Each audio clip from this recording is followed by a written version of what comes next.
तेरी कुर्बत का एहसास मेरी जिंदगी का सबसे खूबसूरत लम्हा है, जिसे मैं हर दिन जीना चाहता हूँ।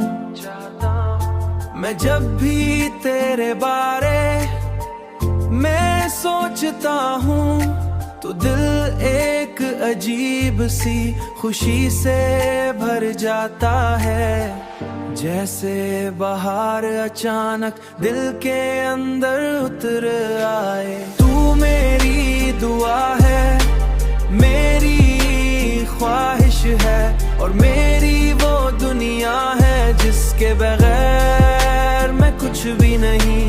मैंने तेरे साथ जितने भी ख्वाब देखे हैं वो मेरे दिल की सबसे हसीन तस्वीरें हैं, सबसे हसीन तस्वीरें हैं।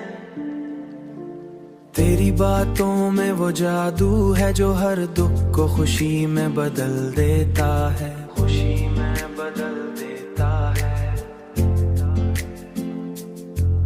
और तेरी खामोशी भी मेरे लिए एक मुकम्मल जुबान बन जाती है। मैंने तेरे बगैर जिंदगी का तसव्वुर क्या तो सब कुछ बेमानी लगा, जैसे रोशनी के बगैर कोई शहर हो, के बगैर कोई शहर हो।